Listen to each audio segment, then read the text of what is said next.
Don't go to Miami. You will hurt your career. Don't go there.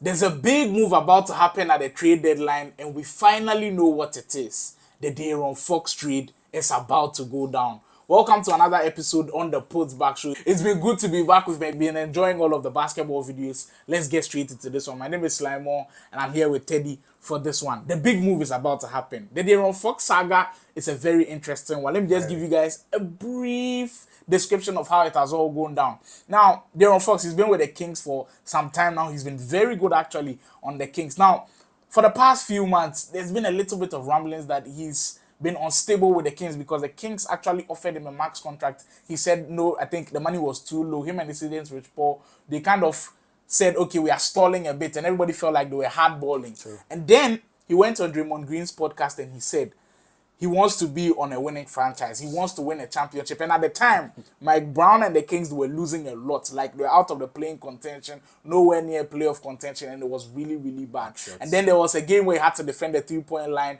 where he went to foul someone, the shot went in, Mike Brown threw him under the bus, then all of a sudden, Mike Brown had been fired. And now we knew there was a huge situation with the Kings. And now, a few days ago, Sham Charania has broken out that the Kings are listening to potential offers for a De'Aaron Fox trade, and this could be seriously massive. And he's confirmed that De'Aaron Fox, his preferred destination is in San Antonio to play with Victor Wembeanyama. But there are also some teams in the mix because there are serious suitors. Which team do you feel like is the best fit for how De'Aaron Fox will play, and it immediately makes them better?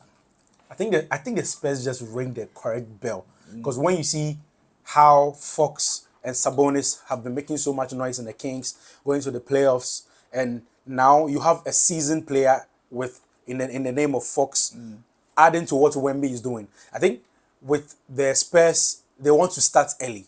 You have Wemby. We saw him last season. So many reps. Now he knows what to do in so many situations because he has been in so many bad situations, so many good situations. He knows what it feels like to win. He went to the Olympics, went to the finals, didn't win it. So he has a little bit of experience. So having a player like De'Aaron Fox added to Wemby is going to be very dangerous. It's very, very dangerous. Very good. And I can't disagree too much because I think the Spurs might be tailor-made for De'Aaron Fox. Because if you look at how he plays, he's a quick guard. And the two-man game with Wemby is going to be good. Now, Wemby has played a little bit with Chris Paul, so he's played with like a very good point guard. But Chris Paul, he's lost his best. The shooting numbers has gone down. But this is where De'Aaron Fox comes in and immediately makes them good. Now, with Wemby, you could say, oh, it's just a sophomore year. They can still wait for some time for Wemby to develop more. But Wemby's development is one of the craziest he's ever seen.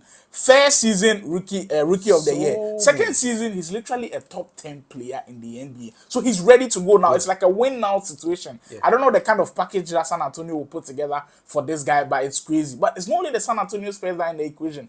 The Houston Rockets could be another destination. They have so much assets to be able to put it together and actually call the Kings and say, hey, we'll give you this, all of our draft picks. Jabari Smith is up there. They can add him because he's a high draft pick.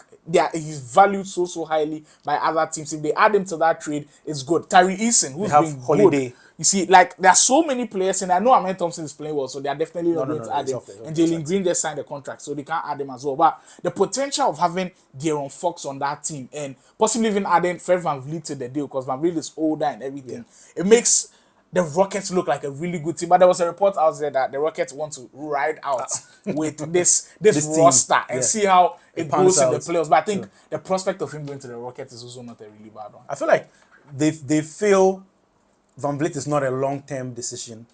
He will leave or he will retire at any time. So going with Fox is much seasoned, much younger, and you can have him on the team, build it with some of your players you feel like can be the stem or the roots of the team. Like your Shenguns, your Greens, yes. And then you can build from there. So Amen Thompson, right now, he's that guy. I think he just capitalized on moments, and now his name is everywhere. Exactly, and you almost feel like De'Aaron Fox will be a good situation for them because he's a really good playmaker. Jalen Green, when you watch him like that, he's not the playmaker type. No. If Fox can come in there and can really, really help that situation, I think he immediately puts the Rockets in that elite tier. Now, it's not only the Rockets who might actually swoop in and go in for Miami Heat. I think this year the trade deadline, you have to put Miami Heat in every single. Don't go to conversation. Miami. You will hurt your career. Don't go there. Because at this point, they want to find a way to offload Jimmy Butler. And we know they can't do it in just a 2-team trade to the Phoenix Suns. They have to have a third team. And the Kings might just be that third team that they kind of entice. Because, you know, Bam Adebayo and then De'Aaron Fox, they went to the same high school. Yeah. So they have that connection already. There's and no there's no connection. It could be a direct trade for Tyler Hero and some other picks for De'Aaron Fox, but Tyler Hero has actually been playing very well. God. I don't know if it will make sense to let him go now. But the final team, I think final two teams that we can actually touch on before we end this video is the Los Angeles Lakers. They might be a sleeper team in the end. To have the chance to get De'Aaron Fox, I think, would be crazy because him and Anthony Davis as a duo would be really good, but they'll have to give up a lot because they don't have too much of the draft capital. They don't have first round picks. It has to be Austin Reeves, Rui Hachimura, Max Christie. They don't want to give like up. you see, they cannot give up too much. Like their core will literally be gone, and the final team that possibly has a chance, but I know it's going to be tough, is the Golden State Warriors. They need a second star besides Stephen Curry. Come on. And remember, Fox is also signed to Under Armour.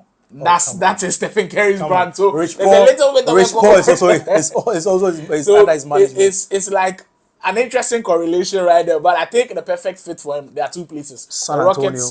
or the Spurs. So those two, we'll see how they go hand in hand. But the De'Aaron Fox situation is definitely getting interesting. We hope the trade goes down because it's getting boring too much with the Jimmy Butler saga. They've dragged it out for a very long time, and immediately the trade goes down, bang. It will be here on the postback. We thank you guys for watching. Subscribe to the channel if you did enjoy the video. We see you where Fox lands.